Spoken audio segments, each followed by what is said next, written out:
mora lá em Duque de Caxias City, né? Meu bairro lá, Laureano, né? Laureano. Então, o Diego é como se fosse um filho para mim e Débora, né? Foi muito tempo criado lá em casa em Leonardo, e eu tenho uma alegria muito grande de ter ele aqui conosco essa noite. E eu liguei para ele estava de férias, mas soldado no quartel de férias quer trabalho. E ele falou, estou de férias, você vai me dar trabalho? Eu falei, estou aqui para isso mesmo. Então, eu sei que ele gosta de pregar, ele falou brincando, né? Mas vamos orar a Deus pela vida do nosso pastor Diego. Senhor, nós te louvamos e te bendizemos, porque o Senhor é maravilhoso e o Senhor é misericordioso, e podemos sentir a tua presença nessa noite. Sabemos que o Senhor está aqui no nosso meio, independentemente de sentirmos ou não, porque a tua palavra nos diz que onde há 2 ou 3 reunidos no nome do Senhor, o Senhor se faria presente. Sabemos que o Senhor está aqui. Queremos te pedir, por misericórdia, que o Senhor use o reverendo Diego conforme tu quiseres, Senhor. Usa ele com autoridade e para falar aos nossos corações. Precisamos ouvir a tua voz, Senhor. Carecemos de ti. Entregamos ele nas tuas mãos, em nome de Jesus. Amém.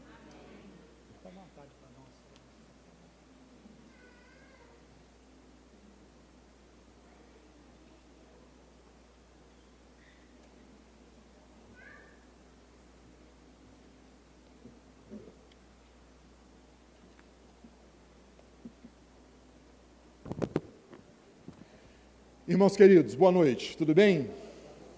Eu quero dizer da minha alegria, prazer estar com os irmãos aqui nessa noite. Como o presbítero Eliseu disse, ele sabia que eu estava de férias, mas ele resolveu convidar, e com a aquiescência do pastor nós estamos aqui. E ele fez isso dizendo que na classe catecúmenos ele faltou na aula sobre misericórdia. Então, não sabendo como usá-la, ele resolveu fazer isso. Nós rodamos 1.410 quilômetros do Rio de Janeiro até aqui. Começamos essa viagem ontem, e aí dormimos na cidade de Três Lagoas, né? Então fomos do Rio até Três Lagoas, dormimos lá, descansamos um pouco. E hoje, mais cedo, retomamos a viagem, chegamos agora na parte da tarde. Podemos dizer que viemos numa caravana. Viemos em 9 pessoas, família reunida aqui.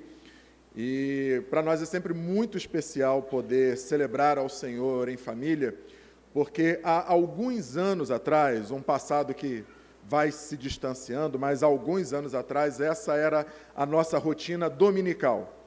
Nós estávamos juntos todos os domingos, muitas vezes os nossos domingos eram intensos.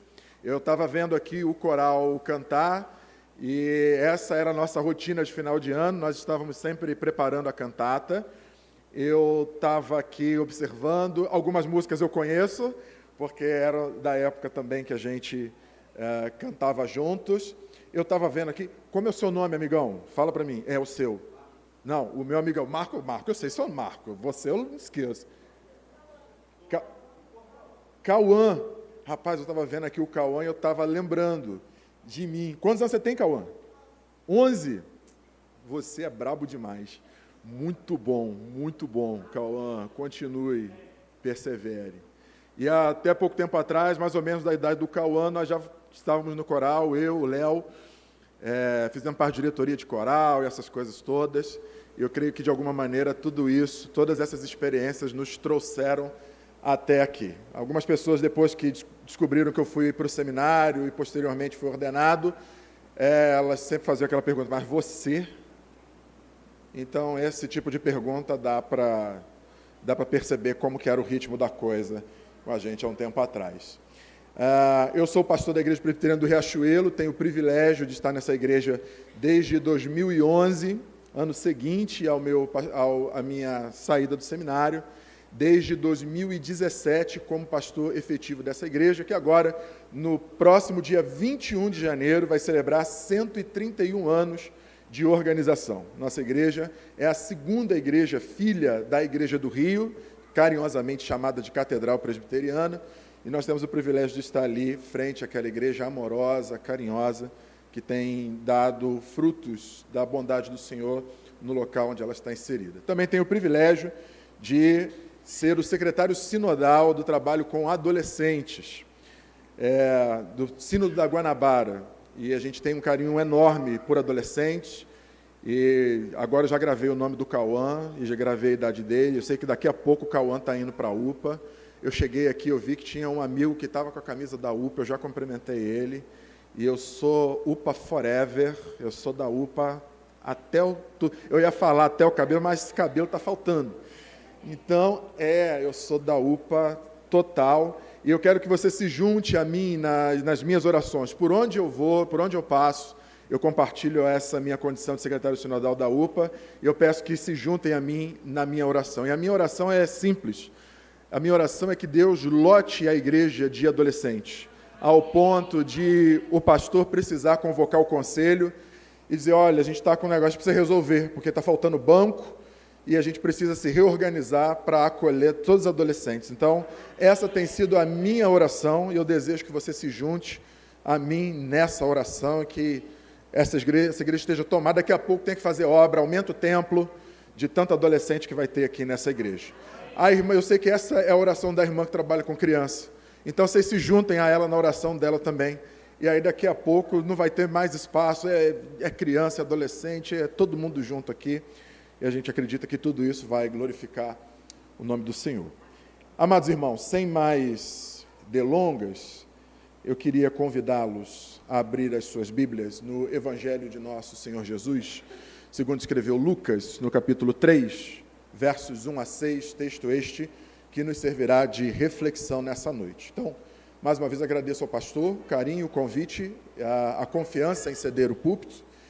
No dia de hoje também, que a nossa igreja celebra o dia do pastor presbiteriano, o nosso desejo, pastor, que o Senhor muito abençoe, que o ministério que o Senhor tem seja um ministério abençoado e abençoador, como tem sido até aqui. O Senhor renove suas forças, o Senhor lhe dê encorajamento diante dos desafios, renove suas forças diante daquilo que o Senhor tem colocado na vida do irmão, frente à igreja que é do Senhor, tá bom? Deus o abençoe, irmão.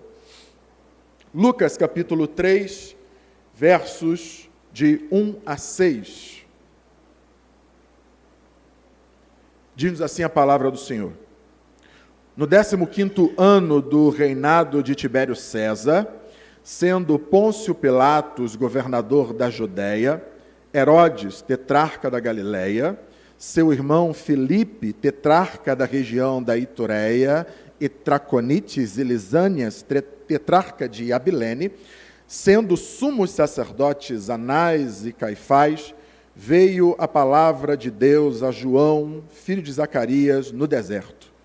Ele percorreu toda a circunvizinhança do Jordão, pregando o batismo de arrependimento para a remissão de pecados, conforme está escrito no livro das palavras do profeta Isaías: voz do que clama no deserto, preparai o caminho do Senhor, endireitai as suas veredas.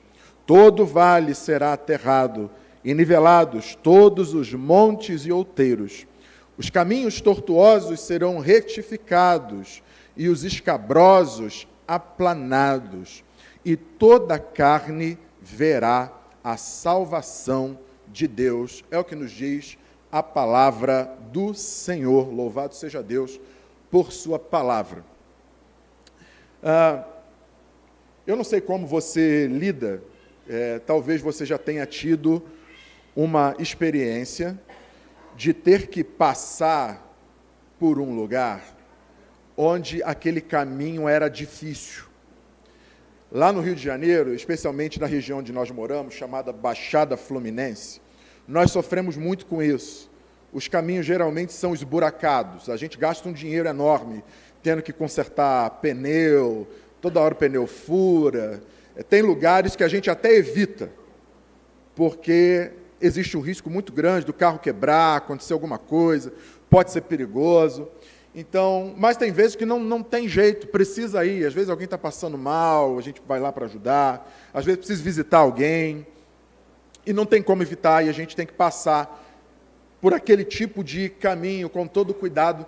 Mas esse tipo de caminho coloca a gente num estado de tensão, a gente fica preocupado, a gente liga o modo alerta, porque perigos podem acontecer, coisas podem aparecer no caminho, as quais nós não estamos preparados. Eu não sei se você já viveu essa experiência, eu não sei como funciona muito isso aqui no seu contexto, se existem locais os quais você evita, caminhos difíceis de serem trilhados, mas acho que todos nós conseguimos entender essa imagem que o evangelista Lucas trouxe para nós acerca da tarefa e do trabalho de João Batista.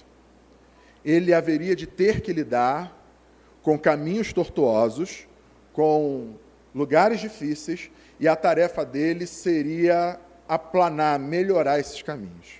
Mas veja, esse texto traz a nós algumas curiosidades. A primeira delas está no seu primeiro versículo. Ele começa a dar e mostrar a nós uma lista acerca de pessoas que eram responsáveis pela vida pública, pela vida civil. Você viu aqui alguns nomes estranhos, alguns nomes difíceis, mas você vai percebendo que todos eles estão ocupando um lugar, uma posição de influência. Então, nós vimos aqui falar sobre o Tibério César, nós vimos aqui falar sobre o Pôncio Pilatos, aquele que lá na frente vai aparecer e vai ser conhecido como aquele que lavou as mãos diante da decisão sobre soltar Jesus ou Barrabás. Nós vimos aqui o Filipe, nós vimos o Traconites, o Lisânias. Estes nomes são nomes de pessoas que estão ocupando o poder civil. Eles são reis, eles são governadores. Mas não se trata apenas da ocupação do cargo. Se trata de uma realidade que o povo de Deus vivia e que era muito difícil, que é o fato de que os judeus, na época de Jesus, na época da preparação do nascimento de Jesus, os judeus viviam sob a dominação dos romanos. E esses nomes que nós lemos aqui, esses nomes estranhos que nós lemos aqui, são nomes de romanos. São líderes que estão oprimindo o povo. Eles estão trabalhando para deixar a vida dos judeus mais difícil. E, de alguma maneira, a expectativa que o povo tinha acerca da vinda do Messias é que esse Messias fosse uma espécie de soldado de guerra, que ele viesse montado no cavalo e que a libertação que ele haveria de promover seria a libertação desses líderes, essa libertação dos romanos. O desejo de liberdade que os judeus tinham à época era que eles fossem definitivamente libertos dos romanos. E Lucas, historiador que era, faz questão de registrar no seu terceiro capítulo uma lista destes líderes romanos que têm na sua história episódios de maldade, episódios de opressão, episódios que tornaram a vida do povo mais difícil. Mas o texto continua, e Lucas faz questão de registrar também no versículo 2, o nome de dois sumos sacerdotes, o Anás e o Caifás. E o Anás havia sido sumo sacerdote, você deve estar acostumado com essa nomenclatura. O sumo sacerdote era o maioral dos sacerdotes, ele era aquele que ocupava a maior posição entre os sacerdotes, aqueles que eram responsáveis pelo culto no tempo de Jesus, aqueles que eram responsáveis por levar a oferta do povo perante Deus. Então, agora, Lucas está falando sobre as pessoas que ocupam um lugar de influência religiosa. Primeiro ele falou de quem ocupa influência civil, agora ele está falando de quem ocupa a influência religiosa. E o Anás ocupou esse lugar durante muito tempo, até ser deposto, e ao ser deposto, ele conseguiu emplacar o nome do seu genro, chamado Caifás, para assumir o seu lugar. Portanto, o sumo sacerdócio da época estava sendo ocupado por pessoas que tinham outros desejos, tinham outros princípios, para além de servir a Deus, estava também dominado por uma questão política religiosa e, portanto, era também um contexto difícil. Certamente você que já leu os evangelhos, você vai ver que em vários momentos Jesus tem embate com pessoas ligadas à religião oficial que não o reconheceram como o Messias de Deus. E geralmente os fariseus, os sumos sacerdotes, as pessoas ligadas ao templo eram oposição à pessoa de Jesus. Ora, por que Lucas faz questão de, nos 2 primeiros versos do capítulo 3, fazer esse registro? O que ele está querendo com isso? Ele está querendo lembrar aos seus leitores sobre o quanto a vida era difícil. A vida era difícil porque pessoas que ocupavam o poder civil tornavam a vida deles mais difícil. A vida era difícil porque pessoas que ocupavam o lugar da religião também tornavam a vida deles mais difícil. A vida era difícil porque pessoas do poder civil se juntavam com as pessoas da religião para tornar a vida dos judeus mais difícil. E desde sempre, todas as vezes que política e religião se juntam, em suma, essa história não termina bem. Isso não é novidade na história. Quando política e religião se juntam, as coisas não terminam bem. Nós não temos registros históricos de que, das vezes em que política e religião se juntaram, as coisas terminaram bem. E o texto está mostrando exatamente isso.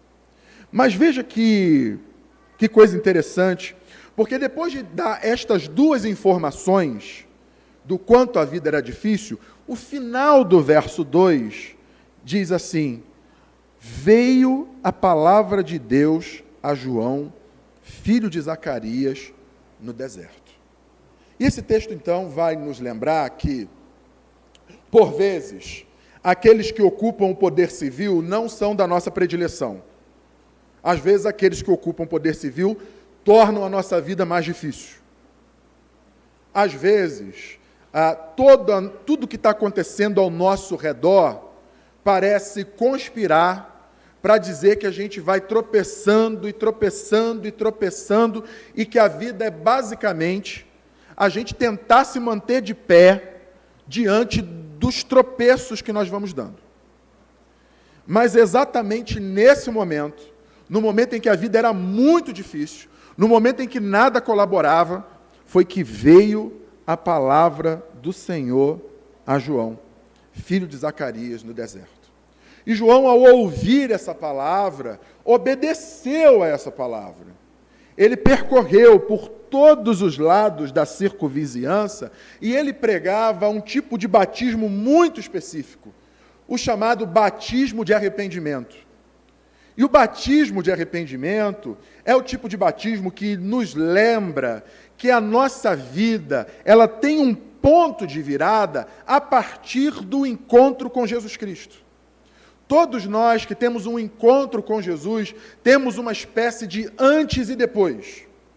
Quem nós éramos antes de Jesus e quem nós somos, ou quem nós estamos nos transformando, ou estamos sendo transformados por causa do nome de Jesus. E o João Batista, ele andava e ele pregava a respeito desse batismo. É um tipo muito específico e diferente de batismo, que por vezes hoje se compreende apenas como a adesão a uma igreja.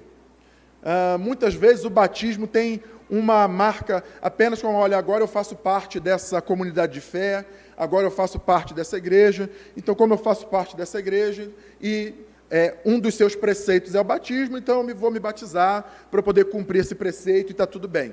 E, de fato, essa parte é importante, ela é verdadeira, ela é legal no sentido jurídico do termo, mas esse batismo que nos lembra que nós fazemos parte de uma comunidade de fé, é também o batismo que nos lembra que se Cristo não tivesse nos encontrado, se Cristo não tivesse atuado em nossas vidas através do seu Santo Espírito, nós que, conforme o apóstolo Paulo diz, estávamos mortos nos nossos delitos e pecados, não tínhamos nenhuma condição de querer Deus, de de fazer parte do time de Deus, não tínhamos condições de, através de algum tipo de ação nossa, por mais caridosa que seja, conseguir ser salvo por conta das nossas obras. Nós estávamos mortos nos nossos delitos e pecados, e Deus fez tudo.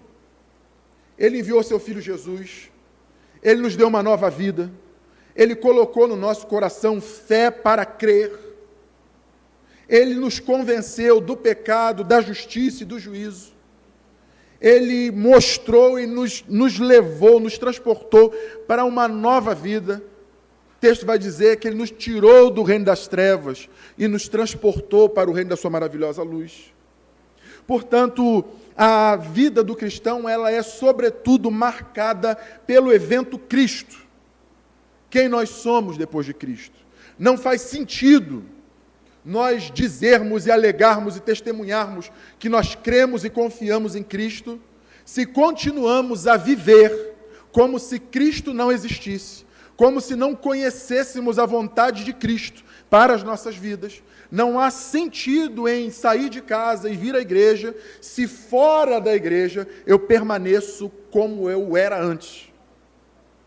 Cristo traz consigo um poder transformador. E o batismo que João pregava tinha a ver com este tipo de mensagem, de que quem passasse pelo batismo não seria mais a mesma pessoa.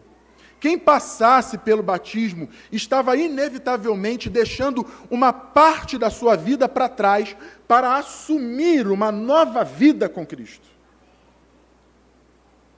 E quando nós olhamos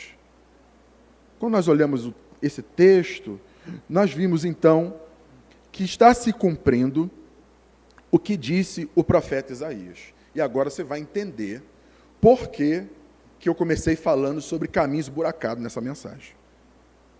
Porque quando o texto diz assim, olha, lá o profeta Isaías já dizia, preparai o caminho do Senhor, endireitai as suas veredas, todo vale será aterrado, e nivelados todos os montes e outeiros, os caminhos tortuosos serão retificados, e os escabrosos serão aplanados. Por que ele está dizendo isso? Ele está pegando uma prática que existia no tempo de Jesus, e antes do tempo de Jesus. Você deve imaginar que naquele tempo não tinha asfalto, naquele tempo não tinha uns instrumentos que poderiam deixar as estradas mais fáceis de serem trafegadas. Mas quando havia a notícia de que um rei estava se aproximando daquele reinado, uma das primeiras ordens do rei era, vão lá e preparem o caminho. E preparar o caminho era isso, era perceber onde tinha o buraco, tapa o buraco. Era perceber onde o caminho estava, uma parte estava mais alta, outra parte estava mais baixa. Então, nivela. Para quê? Para que o rei que está vindo não tenha dificuldade de trilhar esse caminho. Então, nivelem o caminho, prepare o caminho do vale, para que quando ele vier, ele venha sabendo que ele está sendo bem tratado, que as pessoas estão preparando os detalhes para que ele tenha uma vida boa, para que a sua chegada seja boa. E Lucas está entendendo que Isaías, ao falar isso, estava pegando exatamente essa imagem, a imagem de que eles já estavam acostumados, daqueles que trabalhavam para preparar o caminho. E Lucas está dizendo que o João foi esse instrumento de Deus para preparar o caminho para o Rei Jesus que estava chegando. Por isso a mensagem do João era sobre este tipo de batismo. Olha, esse Jesus que está vindo aí, o negócio dele não é para ser amiguinho seu, não. O negócio dele não é para passar a mão na sua cabeça. Esse Jesus que está vindo aí, ele não está vindo com aquela proposta assim, não, você fez isso, mas eu sei como é que você é, eu sei das suas limitações. Então, vou fazer o seguinte, vou fingir que não estou vendo, esquece isso. Sabe esse tipo de atitude? João Batista estava sendo chamado justamente para mostrar que a perspectiva de Jesus era completamente diferente dessa. Era um rei que estava chegando. Não era mais um filósofo, não era mais um mestre, não era mais um religioso. Era um rei que estava chegando. E deveria ser tratado como tal. E qual é o reflexo disso tudo? Na medida em que os caminhos serão aterrados, nivelados, preparados, o verso 6 diz: toda a carne verá a salvação de Deus. Ele não está falando sobre uma espécie de salvação universal. Ele não está dizendo que a vida se trata de cada um viver do jeito que quiser e no final vai ser todo mundo salvo. Ele está dizendo que toda a carne verá a salvação de Deus. Da mesma maneira que em outro momento o texto sagrado vai dizer que todo olho verá e toda língua confessará que Jesus é o Senhor, mas quando esse texto está sendo proferido, quando ele está sendo dito, ele se refere àqueles escolhidos que fazem parte do povo de Deus. E de alguma maneira, essa tarefa do João Batista passou para mim e para você. Porque o Senhor permanece sendo o rei. O Senhor permanece se aproximando dos reinados da nossa existência. E eu sei que muitas vezes nós somos tomados pelos problemas que nos aparecem. Eu sei que muitas vezes as nossas orações, elas, sem que a gente perceba, elas se tornam muito mais orações de pedidos a Deus. A gente só vai falar com Deus para pedir. Porque a gente tem um monte de problema. E a gente quer que Deus resolva os nossos problemas. E de preferência que Ele resolva os nossos problemas da maneira mais rápida. Do jeito mais rápido. Porque a gente anda vivendo num mundo cada vez mais acelerado. Então a gente quer que as coisas sejam todas aceleradas. E muitas vezes as nossas orações, a nossa relação com Deus, ela fica confinada a essa parte. Aquilo que eu peço com fé, aquilo que eu peço confiadamente, aquilo que eu creio que vai acontecer, que Deus pode fazer. Mas está faltando uma parte muito significativa da nossa adoração, que é a parte em que nós reconhecemos quem Deus é. E sabe, eu tenho a impressão de que, se por um lado, muitos dos nossos pedidos a Deus são reflexos da nossa ansiedade, do nosso medo, da nossa tristeza. Geralmente esses são os motores dos nossos pedidos. A gente vai pedir coisa a Deus porque a gente está com medo, a gente vai pedir coisa a Deus porque a gente está ansioso, a gente vai pedir coisa a Deus porque a gente não está conseguindo gerir a vida. Então, muitas vezes, as motivações das nossas orações têm a ver com isso, têm a ver com medo, têm a ver com ansiedade, têm a ver com tristeza, têm a ver com a nossa incapacidade de gerir e definir a nossa vida. Se dependesse da gente, naturalmente, nós estaríamos sempre 100% bem, os nossos exames todos em dia, com as taxas sempre maravilhosas, nada para ajeitar. Se dependesse da nossa vontade, era isso. Mas às vezes dá um problema lá no exame, às vezes chega uma notícia ruim, às vezes tem que tratar uma doença, às vezes a gente passa por coisas que a gente não imaginava que ia passar. E muitas vezes essas são as nossas motivações para a nossa relação com Deus. Mas você já percebeu o quanto a Bíblia foi construída de maneira a mostrar não apenas um Deus que ouve as nossas orações, mas, sobretudo, um Deus que é grandioso, um Deus que é majestoso, um Deus que é todo-poderoso, um Deus cujo governo está nas suas mãos, nada do que lhe acontece chega de surpresa, ele não é surpreendido por nada e nem ninguém, a sua glória excede todo e qualquer entendimento. Reis se levantam, reis caem, e ele permanece no seu alto e sublime trono. Então, a Bíblia, do Gênesis ao Apocalipse, ela trata de revelar a nós sobre quem Deus é. E eu penso que talvez isso falte, por vezes, à nossa espiritualidade. Às vezes isso falta à nossa relação com Deus. E eu tenho a impressão que esse problema que vai acontecendo no nosso coração é porque o nosso coração ele é meio esquecido. Sabe? Ele é meio esquecido. E às vezes a nossa mente precisa lembrar o nosso coração sobre quem Deus é. Porque quando nosso coração esquece quem Deus é, as coisas elas assumem lugares desproporcionais.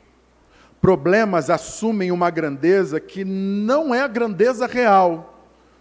Porque existe um Deus maior do que qualquer tipo de problema. A ansiedade toma um lugar significativo na nossa vida. E, por vezes, a ansiedade toma um lugar significativo na nossa vida porque o nosso coração está completamente voltado e tomado para as coisas deste mundo e desse tempo e anda se esquecendo sobre quem Deus é. Há algum tempo atrás, eu resolvi tomar uma medida contra isso. Porque, como qualquer pessoa, eu também tenho as minhas limitações e as minhas dificuldades, eu tenho os meus problemas com ansiedade, eu já precisei parar no psicólogo, eu já precisei tomar remédio, eu já precisei fazer tratamento por conta de ansiedade, eu já tive que lidar com temas como depressão, já passei por tudo isso. E entendi que isso é coisa que dá em gente. Então, esse papo, essa história de que crente não tem depressão, besteira. Se você pensava isso até hoje, eu espero que você, de hoje em diante, não pense. Isso é coisa que dá em gente. Da mesma maneira que a gente pega um resfriado, da mesma maneira que a gente fica doente por qualquer outra coisa. Mas é uma doença que dá na cabeça da gente. Mas se por um lado, e pela providência divina, tem médico, tem remédio, tem tratamento, tem essas coisas todas, tem um outro lado também, que é o lado da fé. E a fé pode ajudar no meio de tudo isso. E a fé pode ser lembrada, ela pode ser treinada a lembrar sobre quem Deus é. E há algum tempo, eu precisei me treinar, eu precisei me esforçar para todas as vezes que fosse orar, antes de fazer qualquer pedido a Deus, de que no início da minha oração eu exaltasse a Deus. Eu lembrasse acerca dos atributos de Deus, que são muitos. Deus é amor, Deus é justiça, Deus é graça, Deus é misericórdia, Deus é eterno, Ele é o princípio, o meio e o fim. Ele estava lá quando nada existia. Nada foge do seu governo. Ele é bom, e a sua bondade enche toda a terra. As suas misericórdias são a causa de não sermos consumidos, e elas se renovam a cada manhã. Mas parece que tem alguma coisa dentro da gente que faz com que a gente coloque muito mais foco, atenção, que a gente gaste muito mais energia, mais tempo com os problemas. Que a gente gaste mais tempo pensando, calculando sobre o que nós vamos fazer acerca dos problemas, como eles serão resolvidos, a quem eu vou apelar, o que eu vou fazer, enfim. Quando que a história vai mudar? Quando que o meu sonho vai se realizar? Quando que Deus vai atender o meu pedido? E muitas vezes, o que o nosso coração precisa não é ter esse tipo de resposta.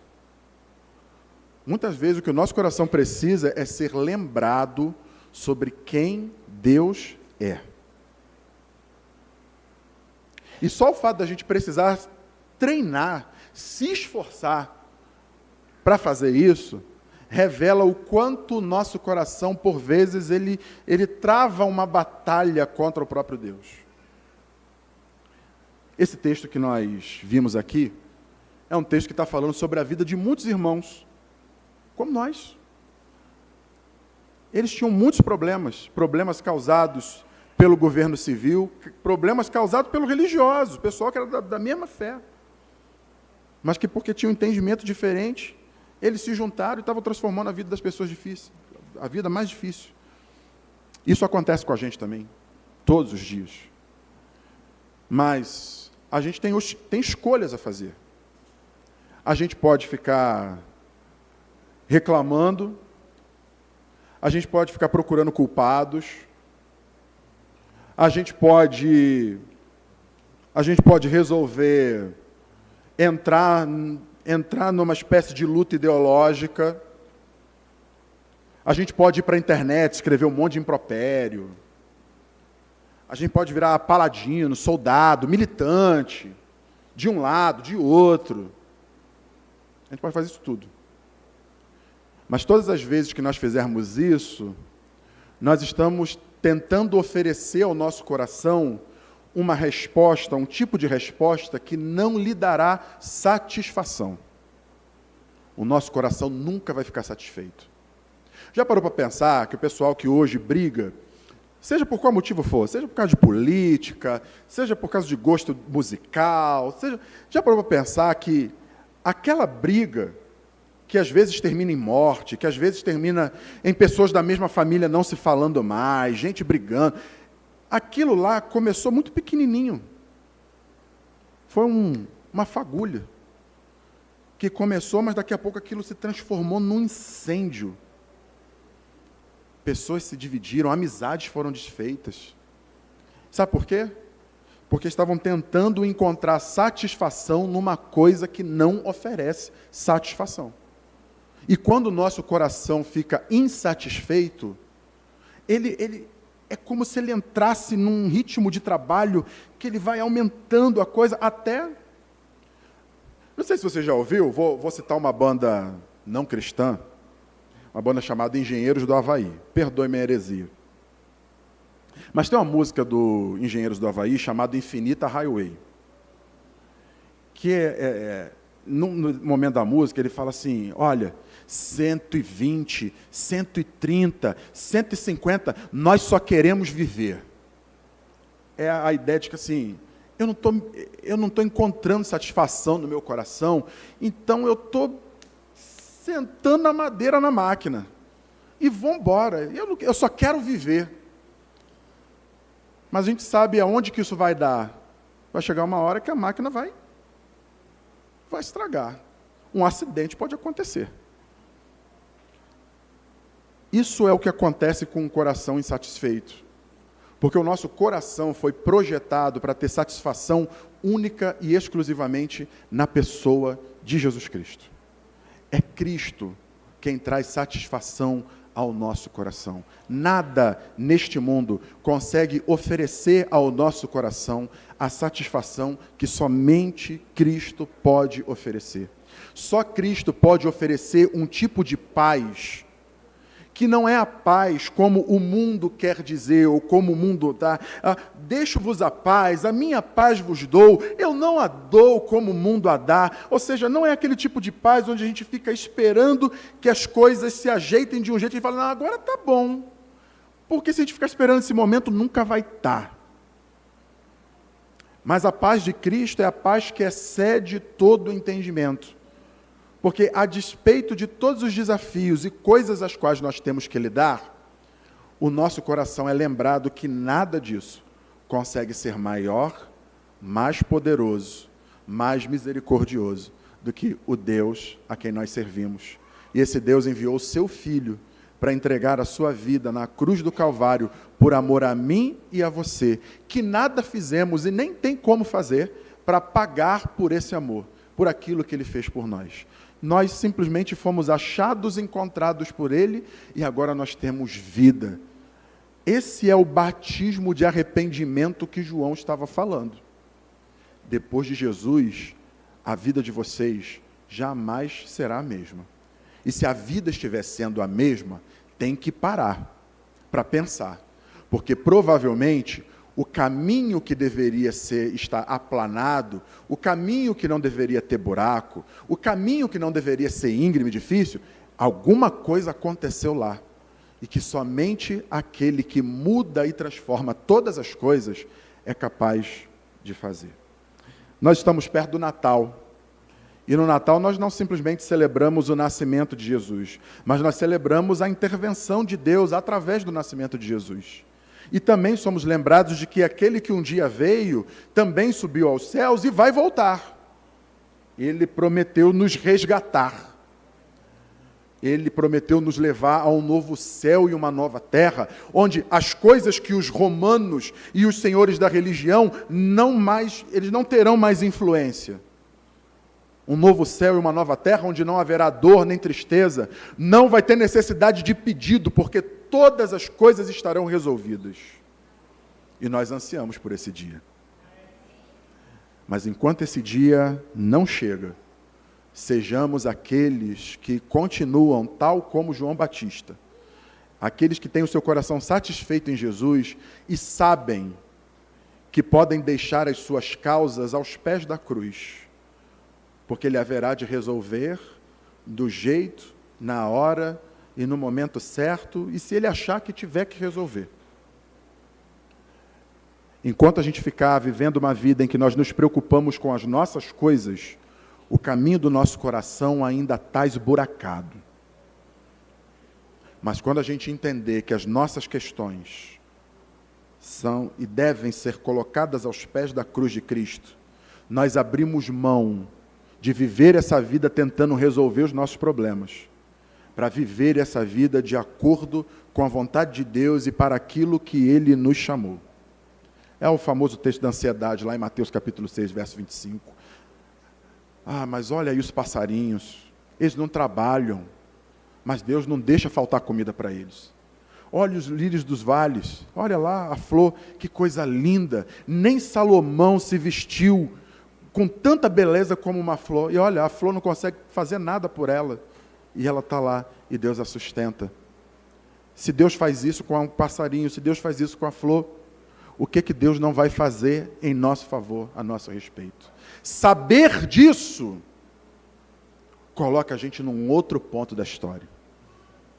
Tem muita gente hoje correndo para tentar resolver a própria vida. E, infelizmente, nem sempre essas pessoas estão do lado de fora da igreja. Às vezes elas estão do lado de dentro, tentando resolver a própria vida, tentando resolver o caminho esburacado. Mas cada vez que ela tenta resolver a própria vida, o que estava esburacado fica mais esburacado ainda. Mas quando a gente resolve abrir mão da própria vida, quando a gente resolve entender aquilo que o texto sagrado vai dizer, quem quiser ganhar a vida, precisa aprender a perder. Quem quiser ganhar a vida, só vai ganhar se aprender a perder. Abrir mão do controle, abrir mão de querer que as coisas estejam perfeitas aos nossos próprios olhos e que aconteçam do nosso jeito e do nosso tempo. A gente precisa aprender a perder. A gente precisa entender que quando a gente fala sobre seja feita a tua vontade, isso é uma expressão do mais profundo do nosso ser. Quando isso acontecer, então o caminho do nosso coração vai sendo aplanado. E o reinado da nossa vida abre caminho para aquele que é o único rei que pode nos dar satisfação. E aí nós não somos governados pelo medo, pela ansiedade, pelos temores. Nós somos governados por um rei bom, por um rei misericordioso, por um rei que é a razão da nossa alegria, por um rei que não precisa nos dar alguma coisa. Ele não é o gênio da lâmpada que a gente esfrega e faz 3 pedidos e ele atende, mas ele é muito mais do que isso. Ele governa o nosso coração com amor, com doçura. Ele olha e nós pecamos, nós cometemos pecados, e ao invés de nós sermos rejeitados por Ele, ao invés dele levantar a mão e vir com tudo para cima da gente, Ele simplesmente pergunta a quem está próximo, alguém não tem pecado? Porque se alguém não tiver pecado, pode atirar a pedra. E aí some todo mundo. Mas Ele também diz assim, olha, vai, não peca mais não, muda de vida. Então seja Deus servido, por meio de sua palavra, a falar aos nossos corações sobre quem nós somos. Nós somos essas pessoas que vivem em meio ao caos. Mas nós não vivemos por causa do caos, porque o caos não pode dar satisfação ao nosso coração. Nós vivemos em meio ao caos, mas nós fomos comprados pelo sangue de Jesus. A Bíblia diz que aqueles que foram dados a Jesus, ninguém pode arrebatar de sua mão. Quando Ele resolveu nos resgatar, foi de uma vez por todas. Não há risco de você perder a sua salvação, não é por causa de você, mas é por causa daquele que te salvou. Ele não permite que a sua graça vacile, porque isso não faz parte do seu ser, Ele é perfeito. Então, como diz uma canção do Projeto Sola, você deve ouvir, quando o coração estiver aflito, se lembre de quem Ele é. Quando o coração estiver aflito, se lembre do que Ele diz, porque é isso que dá satisfação e faz com que a nossa vida seja uma vida boa, digna, abençoada, ainda que aí fora o caos esteja acontecendo. Um dia o caos vai acabar, mas nós estaremos eternamente com Jesus, o nosso Senhor e o nosso Salvador. É por isso que nós celebramos o Natal. Nós aguardamos a volta do nosso Rei glorioso, que vai fazer o caos sumir, vai nos levar para um novo céu, uma nova terra, onde não vai ter tristeza, nem choro, nem dor. E quando esse dia chegar, nós o celebraremos, nós o adoraremos, por quem Ele é e por tudo que Ele fez conosco. Queria convidar você a fazer uma oração. Eu queria que você fizesse uma oração silenciosa, a sua oração pessoal. O que tem governado o seu coração? Você tem sido tomado pela ansiedade? As suas orações com Deus são somente para pedir? Você tem lembrado sobre quem Deus é? Se isso não está acontecendo com você, é um momento hoje para você renovar a sua fé com Deus, renovar a sua vida com Deus, começar de novo, porque Deus começa novas histórias conosco. Talvez Ele queira começar uma nova história com você hoje. Então fale com Ele, converse com Ele, depois eu vou quebrar o silêncio da sua oração, fazendo uma oração audível.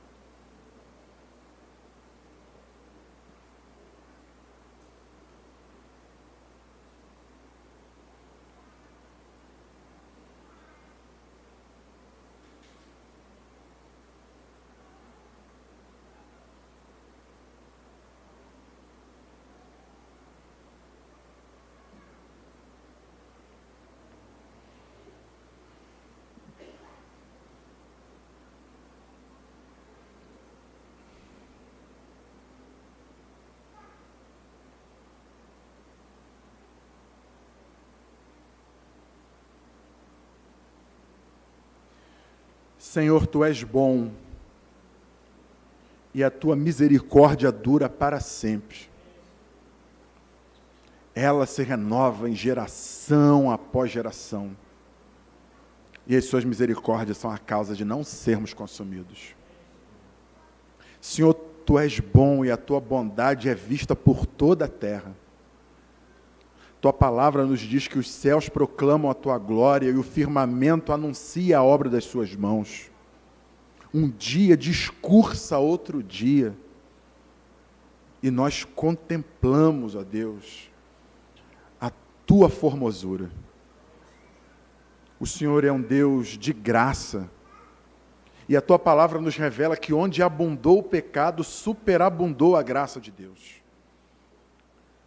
Nós Te louvamos porque fomos encontrados por Tua maravilhosa graça.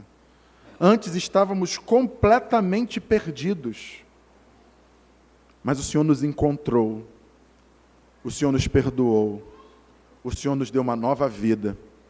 E a despeito das nossas imperfeições, a despeito dos pecados que ainda cometemos, a despeito das coisas que estão dentro de nós que precisam ainda ser resolvidas, nós Te louvamos, porque o Teu Espírito age em nós, apesar de nós. Senhor, o Teu amor não pode ser comparado, porque o Senhor entregou a Sua própria vida por pecadores, por pessoas como eu, que em nada mereciam qualquer favor da Sua parte. Mas o Senhor se aproximou de nós, soprou vida, colocou em nós fé para acreditarmos em quem o Senhor é e o que o Senhor resolveu fazer para nos salvar. Nós te adoramos, ó Deus, na beleza da tua santidade, porque tu és um Deus de justiça, e o Senhor se fez justiça em nosso lugar, pagando o preço pelo nosso pecado e transferindo a nós a vida que era do Senhor. Nós rendemos louvores a Ti, porque o Senhor é soberano, porque nada foge ao Teu governo. As Tuas mãos poderosas estão estendidas e abarcam toda a criação. E apesar de tudo, ó Deus, o Senhor usa as Suas mãos poderosas para nos abençoar. Se agora nós estamos aqui, se agora respiramos, se agora podemos desfrutar de saúde, é porque o Senhor assim determinou. Então nós queremos ser essas pessoas cujo coração antes era um terreno esburacado, mas que agora foi aplanado. E que agora, como um terreno plano para a habitação do Rei Jesus, que o Senhor nos ajude a que sejamos instrumentos, testemunhas, que sejamos essas pessoas por onde nós andarmos, testemunharmos dos caminhos esburacados, mas também dizermos acerca daquele que conserta. E que assim o Senhor nos use como instrumentos, como ferramentas do Senhor, para que em meio a esse mundo, corações continuem sendo aplanados, para que o Rei Jesus governe. E que a igreja seja o lugar onde essas pessoas se encontram, que a igreja seja o lugar onde essas pessoas desfrutam da doce comunhão, e que assim a igreja seja como um farol, que aponta para a grandeza, para a majestade, para a soberania desse Rei. Pedimos a Tua bênção de maneira muito especial para esta igreja, que o Senhor continue abençoando esses irmãos, firmando os passos deles, dando a eles cada vez mais o desejo de Te honrar, de Te servir, de trabalhar na Tua causa. Que o Senhor continue levantando liderança para poder o trabalho seguir em frente. Que o Senhor continue trazendo pessoas e que o Senhor enche essas pessoas com coragem, com intrepidez, cada vez mais. E que esse bairro seja abençoado, porque essa igreja está aqui. Que famílias que estão nas vizinhanças sejam abençoadas por causa dessa igreja que está aqui. Abençoa os nossos irmãos, dê-lhes sabedoria. Abençoa o pastor. Derrama graça sobre a vida do pastor, a fim de que o Teu servo, que o Senhor colocou aqui, ele seja abençoado e abençoador diante da Tua casa. É a oração que fazemos, agradecidos, em nome e por amor de Jesus. Amém. Amados irmãos, eu quero mais uma vez agradecer o carinho. Eu não fiz no início, mas eu gostaria de fazê-lo agora, se o pastor me permite, pedir para a família ficar em pé. A Priscila, minha esposa, ela ama quando eu faço isso. Olha lá, está ali a Priscila, o Gabriel, meu filho, está ali Daniel, Edileia, presbítero Itiel, Rafael, Natália, está vendo? Essa turma toda encarou 1.410 quilômetros. Adriana, Drica, Adriana, está aí o comboio de 9 que vieram para estar com os irmãos aqui nessa noite. É um privilégio estar conosco aqui. Deus os abençoe.